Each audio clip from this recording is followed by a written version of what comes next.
Okay, I'm back to a serious note. Thank you. Thank you for the opportunity to serve as your mayor again for the second time. I'm grateful that you elected me. I thank our council for their confidence. And most of all, I thank my family.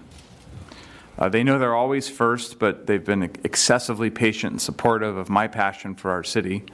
They've also joined in my passion for our city.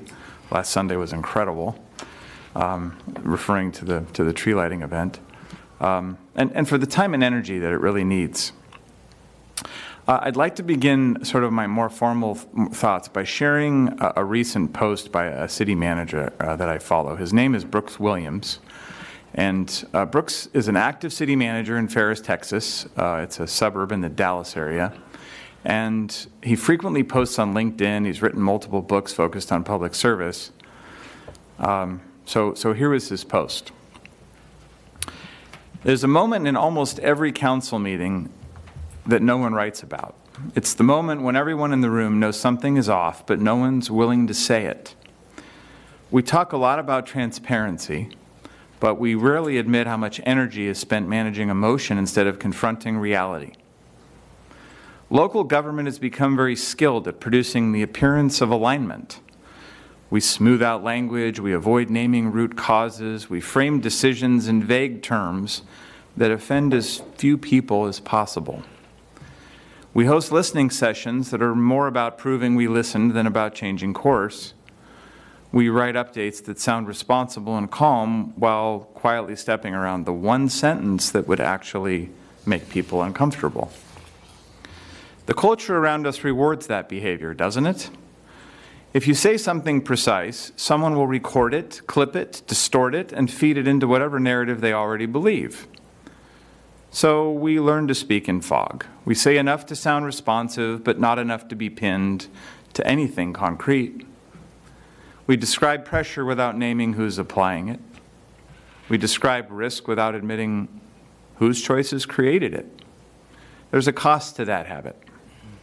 When we refuse to speak clearly about what is broken, we outsource honesty to the loudest people in the room. The story about what government is doing and why it is doing it will still be written. It will just be written by those who have no obligation to be accurate.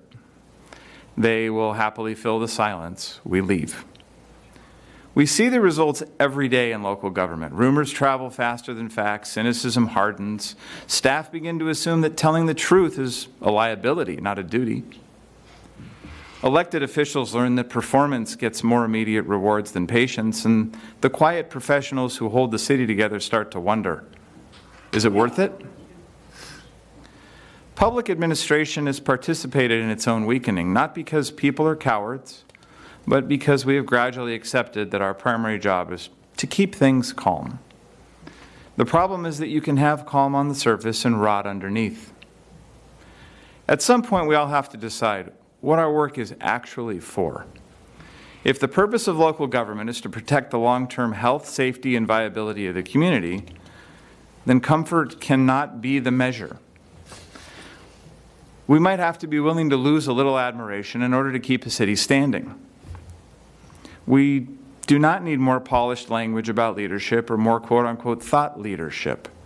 We don't need reckless words or cruel words, but honest ones, words that describe what is actually happening, what it will cost, and what will fail if we keep pretending that everything can be done for everyone with no consequence. Ask yourself, is the peace real, or is it just postponing a harder conversation for the next manager, the next council, or the next generation will have to pay for? Those are the end of his comments. Brooks' comments ring so true today. I hope you appreciate them. And to that end, allow me to lay out a few comments that align with the goals that this council has previously already set. You've heard from a public speaker or two tonight. You've heard it mentioned over and over again. Our city does not have enough revenue to sustain the level of safety, service, and infrastructure that our community depends on. Whatever the path forward, we will need to increase revenues to fund basic services and move forward with critical repair and replacement projects that can no longer be delayed. What's at stake is not theoretical. The community has been clear about what its priorities are: reducing wildfire risk through brush and weeds management, maintaining fast 911 response times, preventing home burglaries and theft, sustaining police and fire protection services, and ensuring that any new funds stay local and are used right here in Palos Verdes Estates. These are the core protections that safeguard our homes, families, and property values. That said, we can't continue funding our city on debt. Over the 7 years I've been elected, as predicted, the city's pension debt has increased by several $1,000,000, and the annual minimum unaccrued liability payments to CalPERS have increased from around $800,000 a year to $2 million. In simple terms, this means that our residents are already being starved of over $2 million in services that they used to receive. To get this under control, PVE needs to pay these minimum required payments plus an additional payment of $1.3 million annually. Each year, our funded ratios need to be reviewed with a target to exceed 90%, and this means that well over $3 million per year needs to go to CalPERS in our regular budget to solve this problem. This combined payment alone starves more than half of the current Measure E funding out of the city's budget. We need to fund storm drain, sewer, road maintenance, and city hall repair projects in the millions. Our contracts for fire, weed abatement, landscape maintenance, IT services, and engineering have risen at above inflation rates for several years. Salaries have risen at rates above inflation, and as analysis that staff has provided over and over again has shown, PVE continues to struggle to remain competitive. Our technology, particularly in the areas of accounting, ERP, and resident engagement, have fallen further behind. We continue being forced to battle the state for retention of local control of land use decisions. Sorry if this gets political for anyone. By a legislature that sees no end to imposing its political will on cities, imposing mandates, and starving budgets. Rather than continuing to struggle to rob Peter to pay Paul, Palos Verdes Estates needs to be placed on a trajectory of sustainability. This can be done with sufficient revenue, debt reduction, and capital maintenance. Whatever the path forward, we residents need to face the facts and support revenue changes to pay for what we consume and wish to retain. As a city council as a body, we have been fiscally prudent with the resources entrusted to us. Through careful planning and disciplined budgeting, we have preserved the safety, character, strong property values, and exceptional quality of life that define Palos Verdes Estates today. It is because of that stewardship and shared commitment to this community that now is the right time to thoughtfully evaluate our long-term revenue needs. The current path is simply not sustainable. I'm committed to seeing this through during my mayoral term.